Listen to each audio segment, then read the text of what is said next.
Olá, eu me chamo Daiane, sou educadora financeira e no vídeo de hoje eu vim falar sobre um tema que preocupa muitas pessoas, que também já me preocupou, principalmente quando eu me interessei para pesquisar um pouco mais sobre o que era a Previdência Pública do nosso país, a forma que ela funcionava e o que me despertou esse interesse de pesquisa a partir do momento que eu vi um familiar meu enfrentar tantos problemas, tantas objeções para conseguir ter o que lhe é de direito, eu me interessei mais para estudar a Previdência, para saber o que estava acontecendo e descobri que essa é uma medida que não está acontecendo apenas no Brasil, já impactou países como a Alemanha, a Suécia, a Grécia, a França, Japão, e o Brasil não é o alecrim dourado que não passará por isso, até porque nós sabemos que, infelizmente, nós temos muita corrupção no país, nós temos uma gestão que não é tão eficiente assim para com o trabalhador, e sim, tudo nos indica que pessoas que possuem abaixo de 55 anos não irão se aposentar. Eu quero dizer a vocês que quando eu digo não irão se aposentar, eu não falo aqui de que nunca irão, mas que provavelmente não será com a idade que muitos estimam.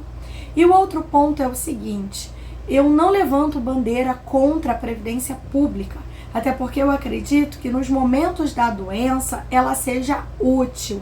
Apesar de uma tia minha também já ter enfrentado muitos problemas para conseguir receber o benefício da assistência do seguro-saúde, né, a doença, ela ficou mais de 3 meses sem recebê-la, sofreu um câncer, então foi um período muito delicado que a família teve que ajudar, porque a Previdência demorou muito tempo para liberar o recurso para ela.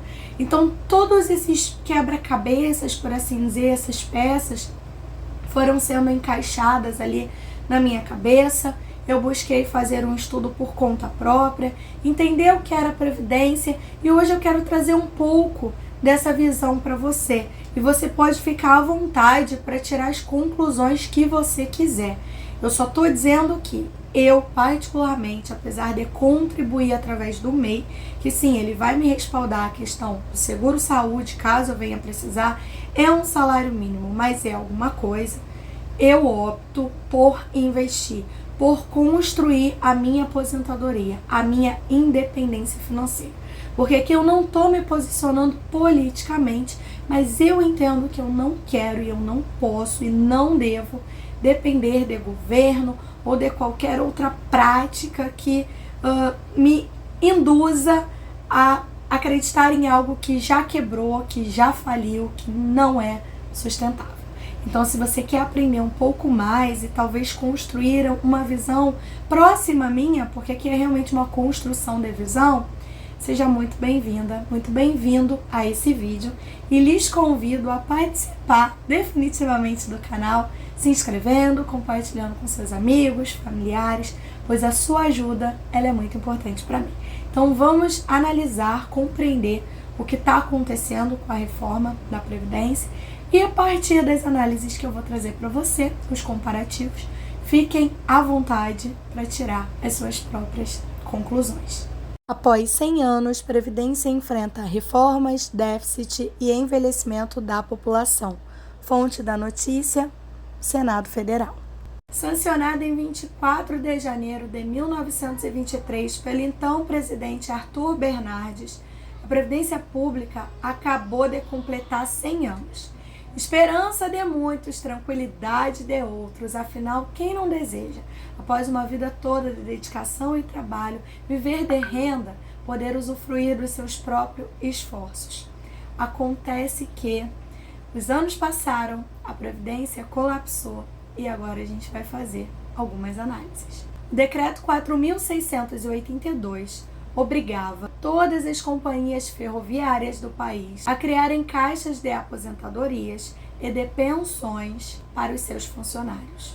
No primeiro ano de vigência da lei, o sistema acolhia exclusivamente empregados de 27 estradas ferroviárias. Após 100 anos e alguns avanços e muitas reformas que nós veremos dentro desse vídeo, a Previdência se tornou uma gigante que, segundo muitos, está em déficit. e não tem capacidade de se sustentar por muito tempo. Então vamos começar a nossa análise mais uma vez utilizando como fonte o site do Senado Federal.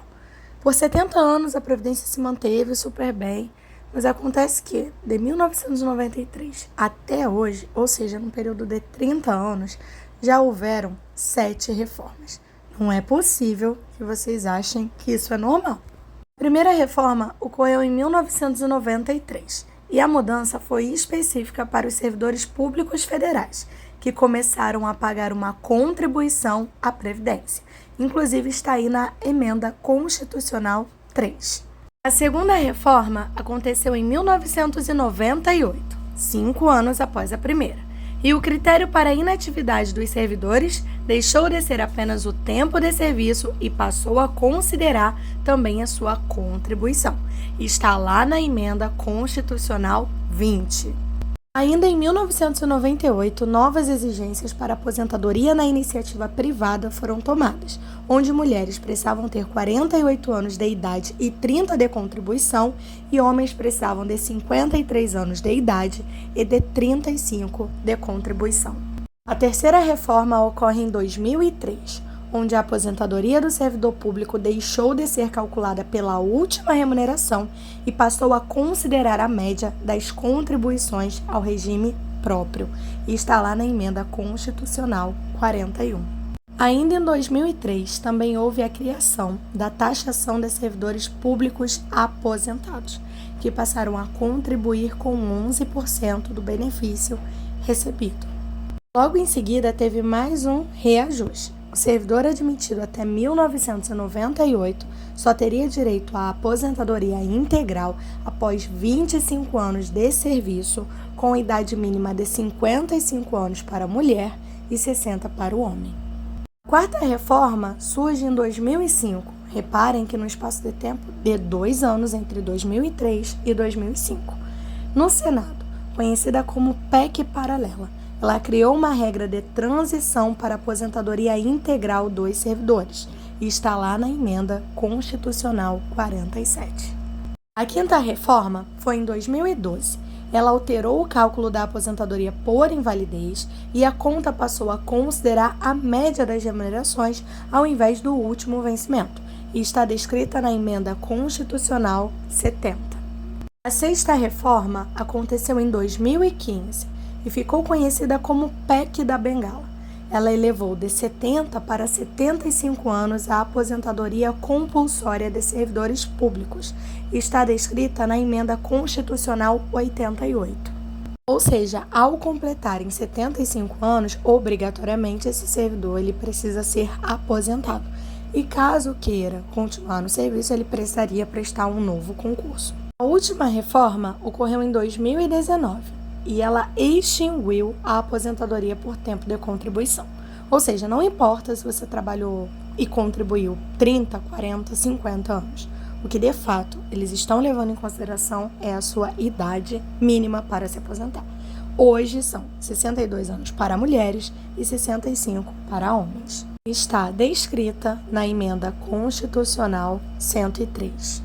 Para fecharmos com chave de ouro, ainda em 2019, a aposentadoria na iniciativa privada, ou seja, as pessoas que trabalham através da CLT, passou a ser calculada com base na média de todos os salários, ou seja, não excluem mais os 20% menores valores de contribuição. Se você for estagiário e contribuía pelo INSS, esse salário vai contabilizar no momento de fazerem a média do seu salário final na aposentadoria. E para você mais uma atualização. Em 2027 ocorrerá uma nova reforma da Previdência. Veja os motivos para mexer mais uma vez nas regras de aposentadoria e pensões. Com o envelhecimento da população e queda na arrecadação do INSS, o próximo governo, em 2027, será obrigado a mudar o regime. A questão é, isso causa impopulismo? Como será? O que será feito? É fato que a Previdência não vai se sustentar por longo tempo. Inclusive, eu vou fazer mais umas análises com vocês. Mas como acontecerá isso? Nas mãos de quem nós ficaremos? Será que de fato vale a pena confiar em algo que já dá indícios de que não vai se sustentar? França já fez sua alteração. Obviamente, impopular ficou o Macron. Por quê? As pessoas não aceitam que mexa no seu tempo de aposentadoria. Afinal, nós trabalhamos e trabalhamos muito. E é direito de todos aposentar, descansar, ou querem de fato que a gente descanse quando estivermos à beira da morte, literalmente. Vamos lá, a idade mínima na França passou a ser 64 anos para pessoas que nasceram a partir de 1º de janeiro de 1968. A reforma ela também engloba um aumento no período de contribuição para 43 anos a partir de 2027, para que dessa forma as pessoas consigam a aposentadoria integral. E se a Holanda, que gera um PIB de cerca de 18,1%, não escapou dessa, que dirá o Brasil? A idade de aposentadoria na Holanda por velhice aumenta gradualmente para 67 anos em 2023, mas a partir de 2022, a data de início da pensão de velhice dependerá da expectativa média de vida. Se a expectativa aumentar, a idade de acesso à pensão também aumentará gradualmente de 3 em 3 meses. E na Alemanha não foi diferente. Atualmente, o país está no processo de passar gradualmente de 65 para 67 anos a idade mínima para os nascidos após 1967. E agora eu trouxe para vocês a idade mínima para a Austrália, mas essa é a última análise de país, porque eu tenho que falar sobre o Brasil com vocês, mas eu quero mostrar que é uma onda generalizada, não é algo que está acontecendo somente no nosso país. Olhem aí, a Austrália aumentou, ou melhor, ela igualou. Homens e mulheres, ambos precisam ter 67 anos para conseguirem se aposentar. Se você pegar o seu computador, o seu celular e der um Google, aí você vai ver que a Previdência Pública ela está em déficit. Isso significa que ela arrecada menos do que o valor que ela paga. O próprio governo estima que o rombo previdenciário ele deve dobrar em 2060, e aqui nós estamos falando de um rombo que já existe. Eu lembro no período que eu me dediquei a estudar a Previdência, que eu encontrei algumas análises gráficas, alguns comparativos, que praticamente afirmavam que a Previdência vai conseguir se sustentar por mais 10 anos. Após 10 anos, nós vamos enfrentar muitas dificuldades e muitas inviabilizações para conseguirmos ter o nosso direito da aposentadoria. Algumas pautas já são levantadas, como tem poucas pessoas trabalhando para manter os aposentados. A população de fato está envelhecendo e os jovens eles estão cada vez em menor quantidade. Outro ponto que é muito batido, muito sinalizado e que alguns países já aderiram é o fato de mulheres terem a mesma idade que os homens para se aposentar. Acontece que nós fazemos jornadas duplas, nós cuidamos de casa, cuidamos dos nossos filhos, ainda precisamos sair para trabalhar. Sem contar que muitas vezes contamos com trabalhos informais, sem remunerações justas e reconhecimento perante as leis e aos direitos trabalhistas. Então são muitos pontos que serão mexidos muito em breve e que nós ficaremos sem ter o que fazer, sem ter como protestar, sem ter uma voz ativa de fato. Afinal, se o governo acredita que não há possibilidade de sustentar, apesar de governar para o povo, eles não farão a nossa vontade. Isso me fez despertar para uma vida de compromisso e responsabilidade financeira. Eu não posso, eu não quero e eu não vou depender do governo. E se eu fosse você, começava a fazer o mesmo. R$100, R$200, o valor que você tiver, começa a investir. Não sabe investir? Me procura no Instagram, me acompanha. Eu trabalho com consultoria financeira, eu trabalho com educação financeira, porque é isso que falta às pessoas. Muitas vezes estão aí contribuindo com 4, 5 salários mínimos, tendo como objetivo o retorno do teto da Previdência, mas pode ser que no futuro você venha a se frustrar, se decepcionar. Eu não estou dizendo aqui que talvez você não vá receber, mas muito provavelmente o que você irá receber não vai suprir as suas expectativas. Quando nós fazemos uma análise com relação à classe econômica, à população do país, nós vemos que muitas pessoas, na verdade quase que a sua totalidade, recebe abaixo de 3 salários mínimos e meio. A questão é que na nossa velhice é o momento que nós mais precisamos de dinheiro, que nós mais precisamos de cuidados. E se nós tivermos uma população que vai depender exclusivamente de um único salário mínimo, como vai ser a sua vida? Você hoje talvez ganha 2, 3, 4 e diz que não é suficiente. Você já parou para pensar que talvez na sua velhice você só vai ter um?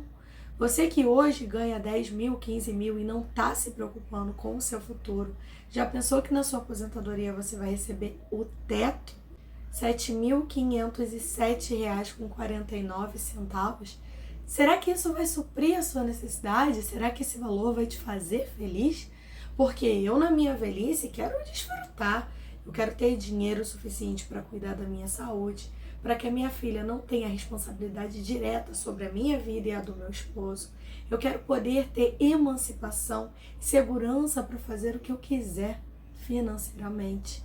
Você não quer isso? Você não deseja? Você realmente vai confiar a sua vida e a sua velhice à previdência pública? Eu não vou confiar a minha. E olhem que eu contribuo com o MEI porque eu viso sim as questões do amparo de auxílio-doença. Mas tem pessoas que estão exagerando nessa contribuição e o pior, estão confiando unicamente nelas. E amanhã vão lembrar do vídeo de hoje. Eu trouxe esse vídeo como uma reflexão. Você não é obrigado a pensar como eu. Você não é obrigado a ter as mesmas convicções que eu. Mas contra fatos não há argumentos.